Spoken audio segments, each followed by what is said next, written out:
Paz e luz para todos vocês. É com muita alegria que mais uma vez Deus me dá a oportunidade de trazer para você as grandezas reveladas pelo Espírito do Deus vivo que habita em nós e que estão registradas na Bíblia, na Palavra de Deus. Eu quero falar hoje sobre a humilhação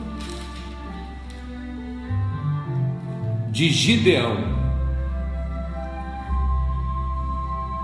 E como tudo aquilo que eu prego, eu trago uma visão diferenciada, diferente. Eu não vou dizer que é melhor ou pior, mas diferente,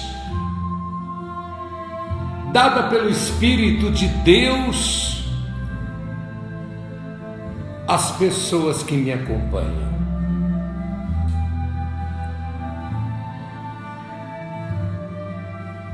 Em Juízes capítulo 7,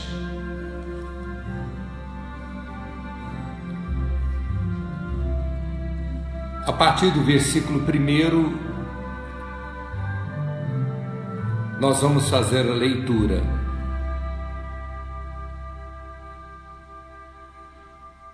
E eu quero que você entre em sintonia espiritual para que a revelação do Espírito venha até a sua mente, a sua alma. Feche os seus olhos. Eu vou orar agora. Senhor meu Deus e meu Pai Todo-Poderoso,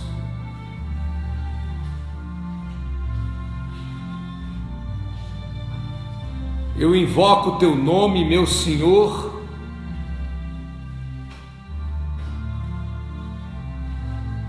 e pela autoridade do nome de Jesus, ó Pai, eu peço que o Espírito revelador de mistérios, neste momento de paz, de reflexão, venha nos revelar a profundidade da Tua Palavra e edificar a nossa fé, nos enchendo de forças, de poder, de autoridade espiritual. Em nome de Jesus, que assim seja. Amém. Amém.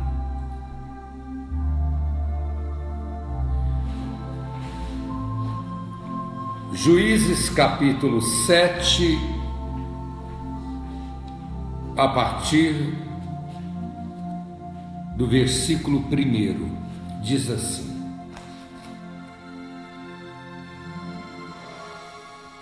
Então Jerubbaal, que é Gideão, se levantou de madrugada, e todo o povo que com ele estava, e se acamparam junto à fonte de Arode, de maneira que tinha o arraial dos midianitas para o norte, pelo outeiro de Moré, no vale. E disse o Senhor a Gideão: muito é o povo que está contigo para eu dar os midianitas em sua mão, a fim de que Israel não se glorie contra mim, dizendo: a minha própria mão me livrou. Preste atenção. A família de Gideão plantava.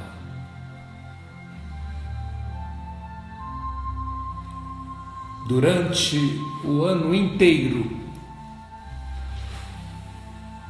E quando chegava na hora da colheita, os midianitas, os amalequitas, que eram verdadeiros ladrões, espíritos das trevas, iam lá e roubavam, assaltavam toda a colheita e deixavam as famílias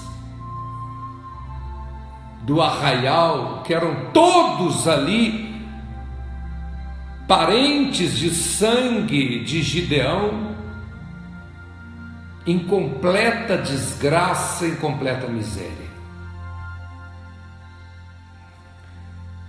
É impressionante que quando nós voltamos um pouquinho atrás,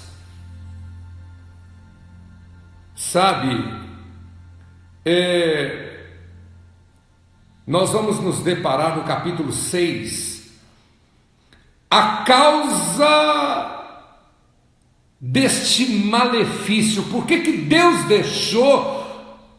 Por que Deus deixou que os inimigos roubassem do povo dele a colheita? Há muitas pessoas que perguntam: Deus, por que, Deus, que eu estou passando por isso? Por que eu vivo essa situação? Por que, Pai, eu estou nesse desespero na minha vida? Por que meu casamento não melhora? Meu filho não é liberto das drogas, a doença não sara? Por que a dívida não passa? Por que a porta do emprego não se abre? Por que a minha empresa não prospera? Por que eu saio de uma luta, entro em outra luta, saio de outra luta, entro em outra luta, e eu nunca tenho vitória?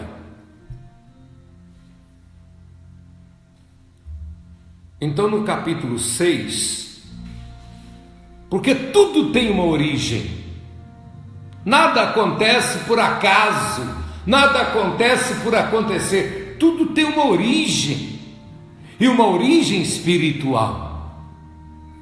Problema no casamento, origem espiritual. Problema financeiro, origem espiritual.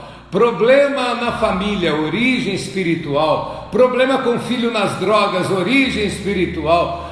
Problema de azar na vida, a pessoa começa, tudo que ela começa a dar errado, origem espiritual. Então aqui vem mostrar a origem da escravidão dos filhos de Israel. E diz assim: porém, os filhos de Israel fizeram o que parecia ser mal aos olhos do Senhor, e o Senhor os deu nas mãos do inimigo, dos midianitas, por 7 anos. E prevalecendo a mão dos opressores, dos midianitas sobre Israel, fizeram os filhos de Israel para si, por causa dos midianitas, as covas que estão nos montes e as cavernas e as fortificações. É interessante que a gente vai aqui neste vale, até hoje tem lá os buracos das cavernas, das covas, porque o povo de Israel fugia do inimigo. É como você que foge do seu problema, foge da sua situação, foge do seu sofrimento, evita nem falar, porque você fala, não tem mais jeito, não tem mais solução. Então esse era o pensamento predominante de Gideão e de sua família. Não tem mais solução, não tem mais jeito, já oramos, já jejuamos, já fizemos campanha, já fizemos corrente. Então nós temos é que fugir. E eles fugiam. Versículo 3, Juízes agora, estou lendo, eu li de 6 a 1 e 2, agora eu vou ler o terceiro. Porque sucedia que semeando Israel, por isso que Israel hoje comemora a colheita, por isso que Deus se agrada quando nós comemoramos a colheita, e fé é comemorar a colheita, não é depois que colheu, não, é antes da colheita. Você comemora a sua vitória, porque você derruba todo inimigo quando você mostra a sua fé, a sua confiança no Deus de Israel. Versículo 3: porque sucedia que semeando Israel, subiam os amalequitas e midianitas e também os do Oriente contra ele, e se punham contra eles em campo e destruíam toda a colheita da terra até chegarem a Gaza, e não deixavam mantimento em Israel, nem ovelha, nem bois, nem jumentos. É um ataque do Exu, tranca-rua, que suga da pessoa o que ela tem, trava a vida da pessoa, tranca a vida da pessoa, porque isso aqui aconteceu naturalmente, mas acontece espiritualmente nos nossos dias. Quantas pessoas que pararam no meio do caminho não sabem que estão paradas por causa dos ataques espirituais. E quando vêm esses espíritos, eles roubam da pessoa a paz, a saúde, a prosperidade, a alegria de viver, o prazer de viver, o relacionamento amoroso, o sonho, rouba da pessoa tudo aquilo que ela tem. Então, uma vez por ano, eles faziam isso, exatamente na colheita. Eu creio até que no mês de junho tem tanta magia negra, tanto ataque espiritual, porque é até uma coisa de amalequita mesmo, de midianita mesmo, que atacavam na colheita para não deixar Israel prosperar, para não deixar Israel vencer, para não deixar Israel conquistar novidades da terra. Versículo 5: porque sabiam, ou melhor, subiam, porque subiam com os seus gados e tendas, e vinham como gafanhotos em tanta multidão que não se podiam contar, nem a eles, nem aos seus camelos, e entravam na terra para destruir. Eram entidades das trevas mesmo, né? Demônios, exus, espíritos trevosos que atacava Israel e roubava de Israel tudo o que Israel possuía. E os israelenses olhavam e falavam assim, como muitas pessoas dizem, e como muitas pessoas que estão me assistindo agora, especialmente você, que olha e diz: eu já tive isso e hoje eu não tenho mais. Eu já fui feliz e hoje eu não sou mais. Eu já tive aquilo outro e hoje eu não tenho mais. Eu já vivi dias felizes da minha vida e hoje eu não vivo mais. Que derrota, né? Que tristeza viver de lembrança do passado porque você não tem mais. Perdeu o filho, perdeu a esposa, perdeu o marido, perdeu a empresa, perdeu o dinheiro, perdeu a prosperidade, perdeu a alegria de viver, perdeu a paz, perdeu a força espiritual para vencer e caiu na apatia, no desânimo, na tristeza. Era assim que estava. Era desse jeito que estava Israel. Versículo 6: assim Israel empobreceu. Eu estou lendo, você que entrou agora, pegue aí na sua Bíblia, Juízes 6, 6. Eu comecei a ler a partir do versículo 1. Assim Israel empobreceu muito pela presença dos inimigos midianitas. Então os filhos de Israel clamaram ao Senhor. Pare e pense. Olha para a sua casa, para a sua vida.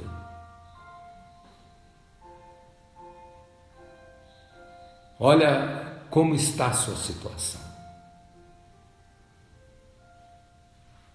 Então os filhos de Israel estavam numa situação muito difícil. Todo ano, durante 7 anos, todo ano, eles plantavam, lavravam, todo ano eles cuidavam da plantação, e na hora da colheita, os inimigos vinham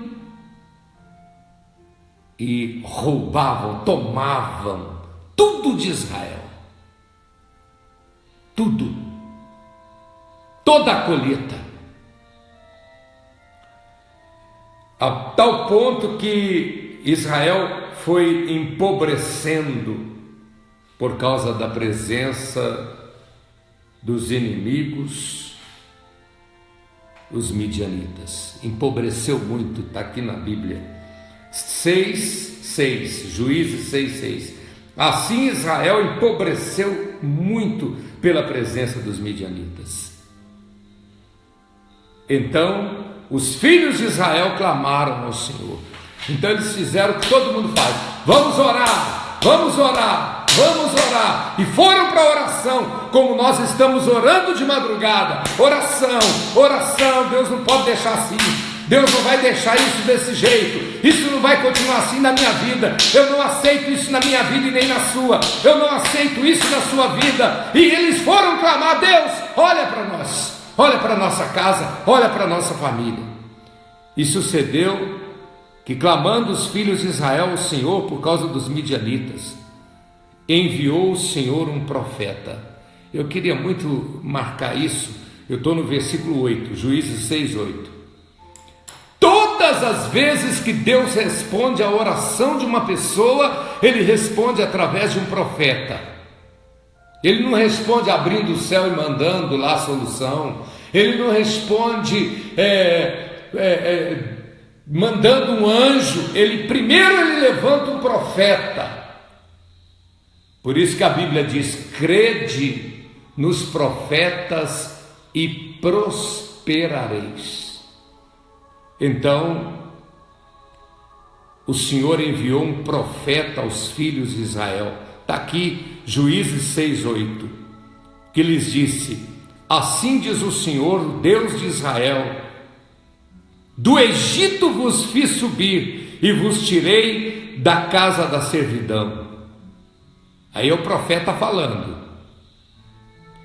e vos livrei da mão dos egípcios, da mão de todos quantos vos oprimiam, e os expeli de diante de vós. Ou seja, eu destruí os teus inimigos, e vos dei a sua terra.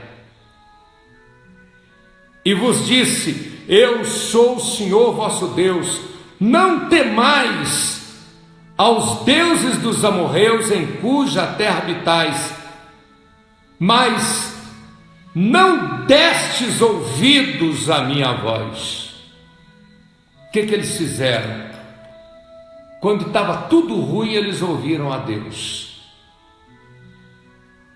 Quando as coisas melhoraram, eles pararam de ouvir a voz de Deus, pararam de entregar o dízimo, pararam de tomar santa ceia, pararam de ir para a casa de Deus, pararam de fazer voto de sacrifício, pararam de orar, pararam de servir a Deus, pararam de se curvar diante de Deus, de ser humilde e ouvir a voz de Deus. Com quem isso nunca aconteceu? Todo mundo já passou por isso. Eu já passei por isso.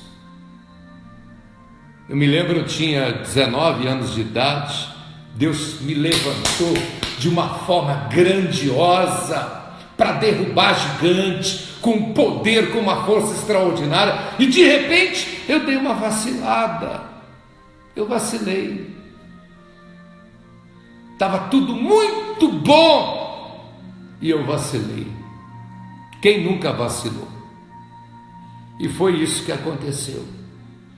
Então Deus levantou um profeta e fez Gideão recordar da bondade de Deus lá atrás, da forma com que Deus livrou o povo dele lá atrás, do poder de Deus, lá do tempo de Moisés, da forma com que Deus agiu, derrubando os feiticeiros do Egito, lá atrás, abrindo o mar vermelho, fazendo com que os egípcios passassem as riquezas deles para o povo de Deus, porque Deus disse que tomaria do ímpio para dar para os seus servos, e ele faz isso mesmo.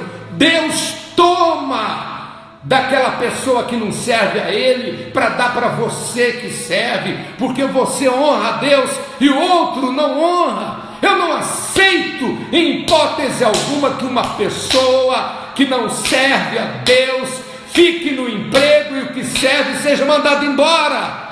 Eu não aceito que uma pessoa que não serve a Deus prospere e o que serve a Deus não prospera. Olha, que é isso? Que Deus é esse? Que Deus é esse? Deus é bom Pai e Ele não joga ninguém no buraco. Ele não joga jovem nenhum e nenhuma pessoa nas drogas, e nem joga macumba nas pessoas, e nem puxa a vida das pessoas para trás. Então, isso aconteceu com Israel, porque Israel quebrou um voto. Israel quebrou um voto. Então Israel perdeu toda a colheita. Durante 7 anos, Israel perdia toda a colheita. Empobreceu-se muito, foi perdendo, porque um abismo puxa outro abismo, e outro abismo puxa outro abismo, e uma derrota puxava outra derrota.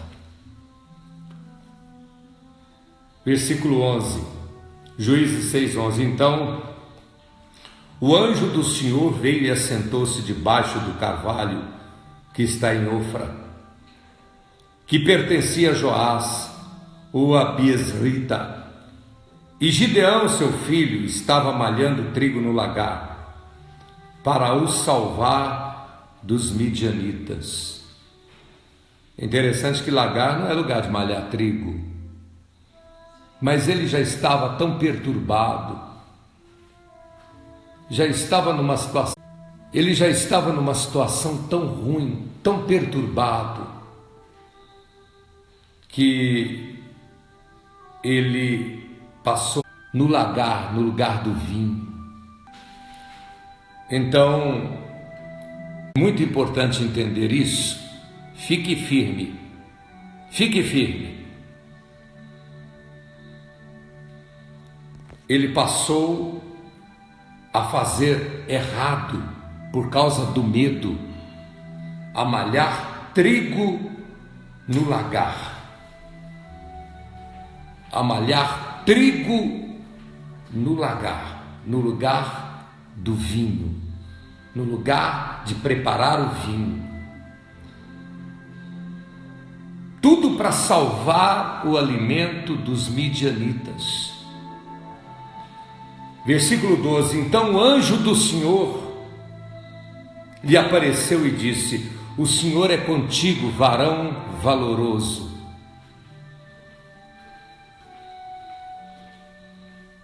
Mas Gideão lhe respondeu: meu Senhor, se o Senhor é conosco, por que tudo isto nos sobreveio?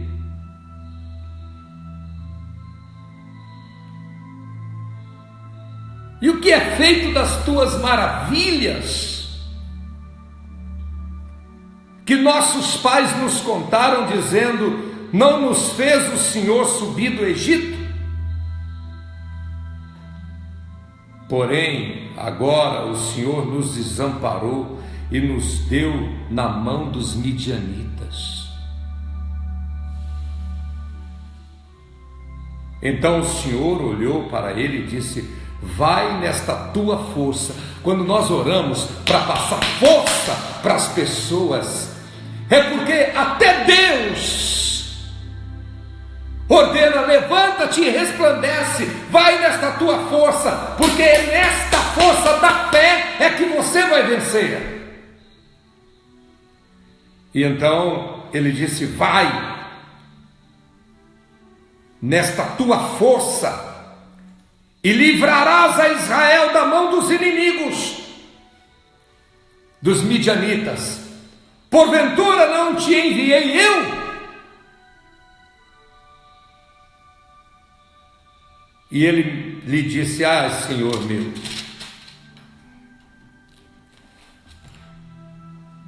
com que livrarei Israel?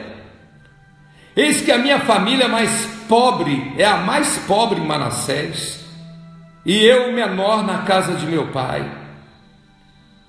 E o Senhor lhe disse: porquanto eu hei de ser contigo, e tu ferirás os midianitas como se fossem um só homem. E ele lhe disse: se agora tem achado graça aos teus olhos, dá-me um sinal de que és comigo que falas. Rogo-te que daqui não te apartes, até que eu venha a ti e traga o meu sacrifício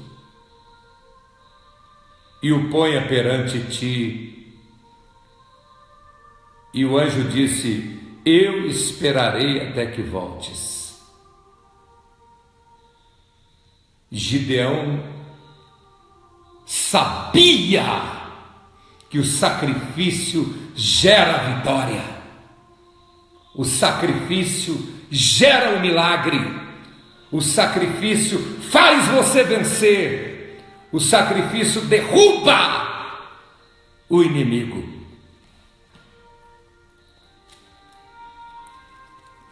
Versículo 19: e entrou Gideão e preparou um cabrito e bolos asmos de um efa de farinha. A carne pôs no açafate e o caldo pôs numa panela, e trouxe-lhe até debaixo do carvalho e lhe o apresentou. Está aqui meu sacrifício, meu Senhor. Agora eu sei que o Senhor vai me atender. Agora eu sei que o Senhor vai operar na minha vida. Agora eu sei que o Senhor vai me tirar dessa miséria, dessa pobreza. Agora eu sei que o Senhor vai tirar o inimigo da minha casa, da minha vida, da minha família, do meu caminho, porque está aqui o meu sacrifício. Versículo 20: porém o anjo de Deus lhe disse: toma a carne e os bolos asmos e põe-nos sobre a pedra. e verte o caldo, e assim o fez. E o anjo do Senhor estendeu a ponta do cajado. Nossa, é lindo, né?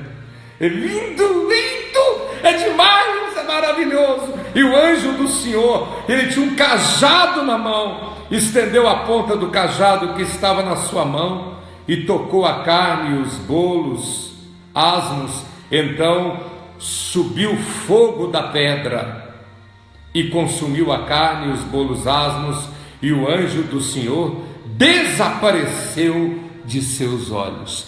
Nós estamos orando no Monte Manaim e de repente as pedras começaram a pegar fogo. Ninguém colocou fogo naquelas pedras. Ninguém. Quer dizer, humanamente falando, ninguém. Mas o Espírito de Deus, os anjos de Deus presentes no Monte Manaim, fizeram com que aquelas pedras se tornassem pedras afogueadas pelo poder de Deus que há no Monte Manaim. Então o anjo recebeu a oferta de sacrifício. O anjo recebeu a oferta de sacrifício. Versículo 22.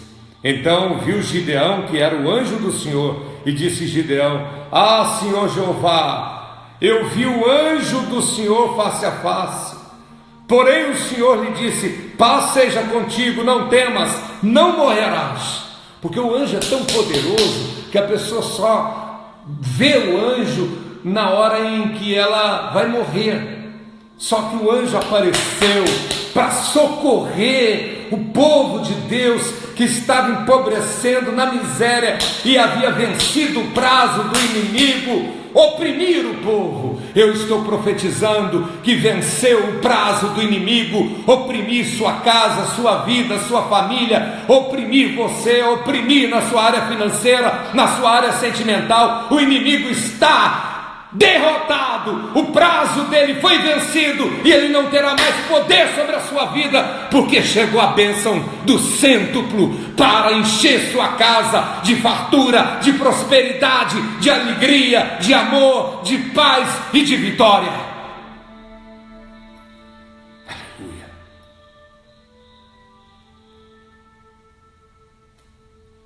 Versículo 24. Então Gideão edificou ali um altar ao Senhor e lhe chamou Jeová Shalom. Nossa, eu arrepio todo. Jeová Shalom, Jeová Shalom, Jeová Shalom, Jeová Shalom, Jeová Shalom, Jeová Shalom, Jeová Shalom. Ele disse: o Senhor é minha paz, agora eu sei que eu terei paz. E ele chamou Jeová Shalom no altar do sacrifício. E ainda até o dia de hoje está em Ofra dos Abiezrita. E aconteceu que naquela mesma noite que o Senhor lhe disse: toma o boi de teu pai, a saber, o segundo boi dos 7 anos, derruba o altar do inimigo Baal, que é de teu pai, e corta o bosque que está no pé dele, e edifica ao Senhor teu Deus um altar no cume deste lugar forte. É interessante, no cume deste lugar forte. Preste atenção aqui, porque existe lugar forte e existe lugar fraco. Todo mundo fala: o santuário é forte, o Monte Manaim é forte, o Adelino de Carvalho é forte. Não o homem, mas o Espírito de Deus que me usa. O homem não sou menos que nada. Aliás, eu estou escrevendo um livro sobre a minha vida que chama Menos que Nada. Grande é Deus, grande é Deus. Então Gideão tomou 10 homens dentre os seus servos e fez como o Senhor lhe dissera. E sucedeu que, temendo ele a casa de seu pai e os homens daquela cidade, não fez de dia, mas fez de noite.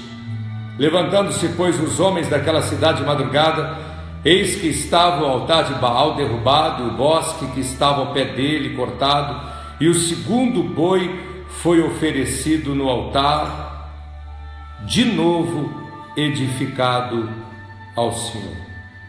Bom, aí começa toda uma história de como derrubar o inimigo. É passado uma estratégia para Gideão, o que Gideão deveria fazer, e Gideão chama o exército e convoca os homens para a guerra, e obedecendo à voz de Deus, vieram os homens.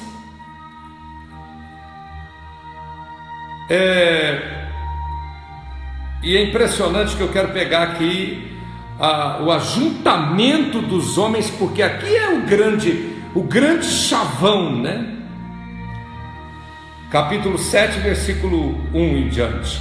Então Jerubaal, que é Gideão, se levantou de madrugada, e todo o povo que com ele havia se acamparam junto à fonte de Arode. Eu conheço lá a fonte de Gideão, de maneira que tinham o arraial dos midianitas para o norte, pelo outeiro de Moré no vale. E disse o Senhor a Gideão: muito é o povo que está contigo para eu te dar a vitória sobre os teus inimigos em suas mãos, a fim de que Israel não se glorie contra mim, dizendo: a minha mão me livrou. Agora, pois, prega aos ouvidos deste povo, dizendo: quem for covarde e medroso, que vá embora para casa, volte apressadamente das montanhas de Gileade. Então voltaram do povo 22.000 e 10.000 ficaram. Tinha 32.000, 22.000 era covarde,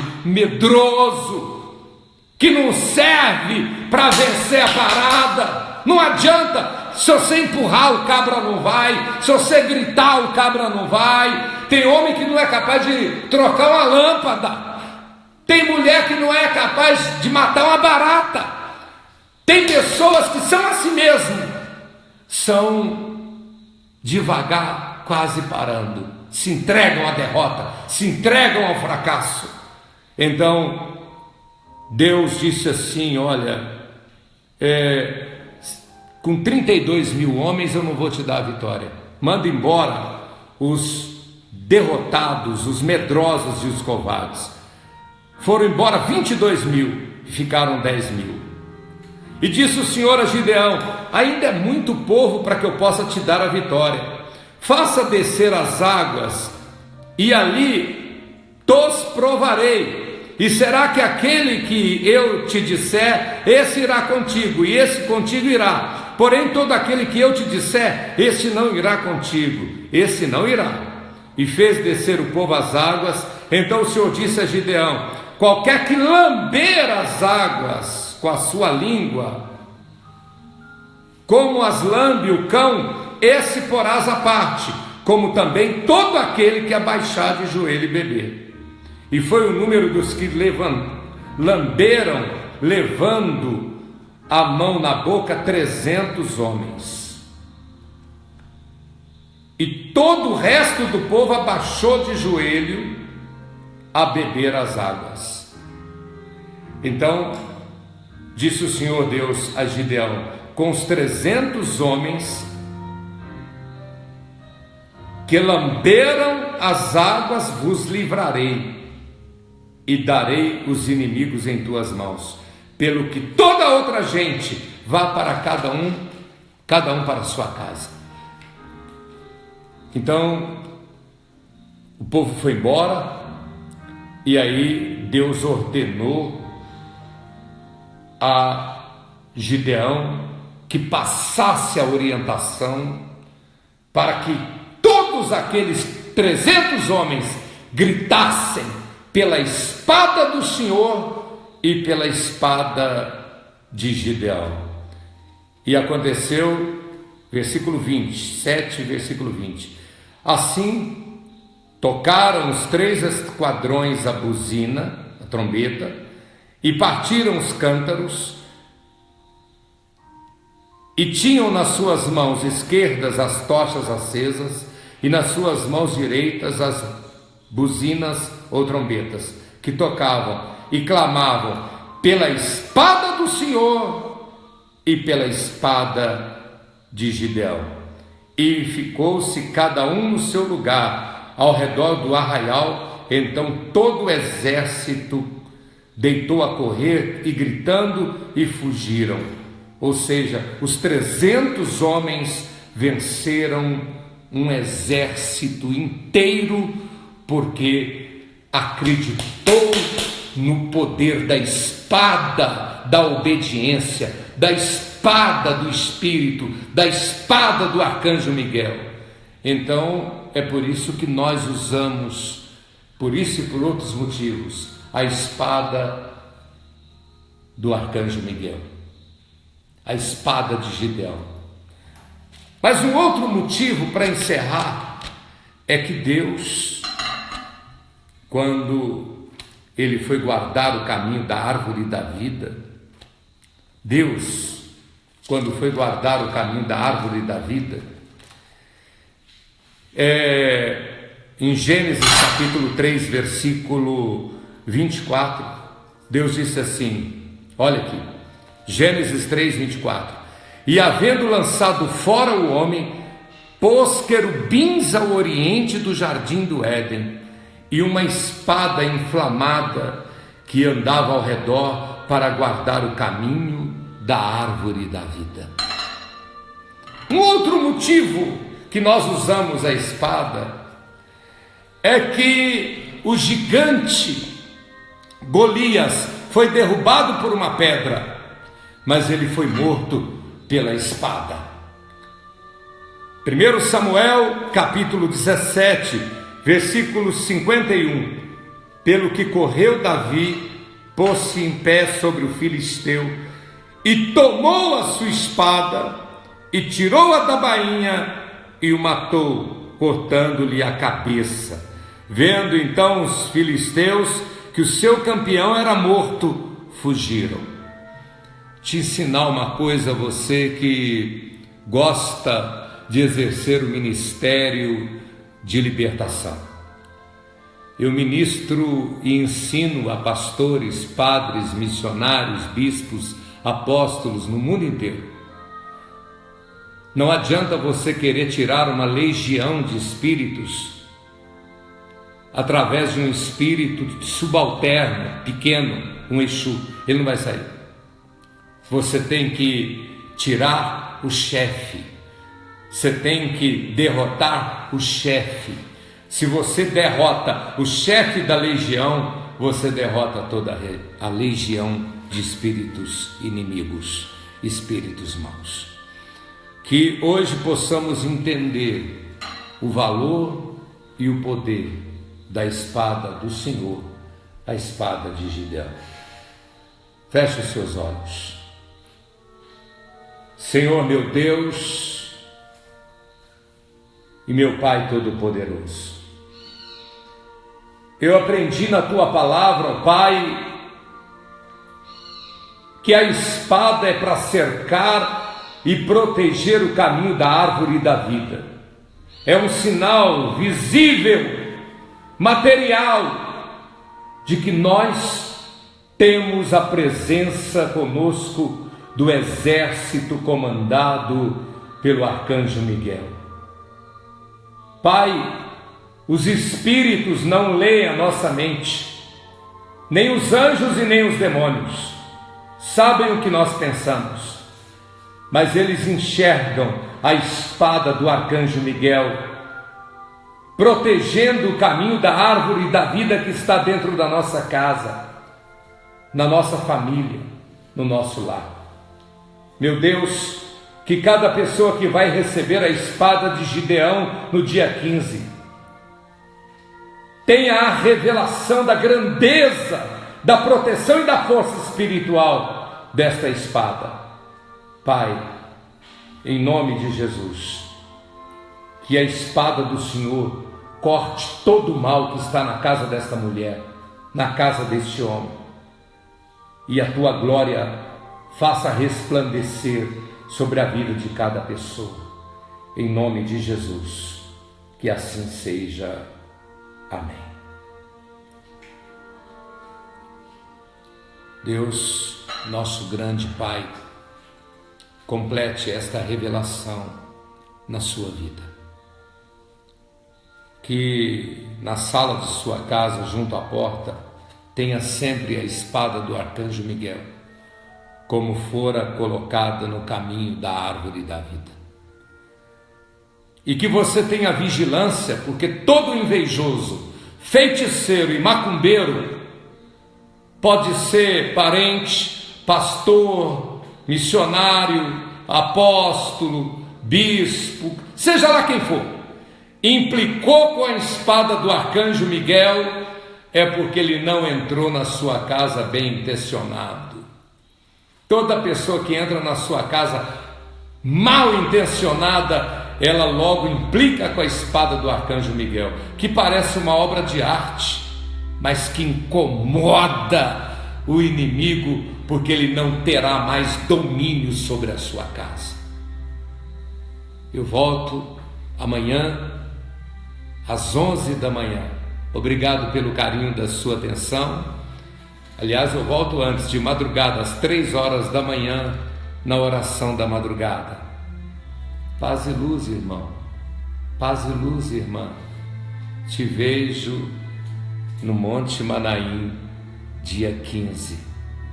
Deus te abençoe. Eu vou entregar o talite para o povo, o talite vermelho do sangue do Cordeiro.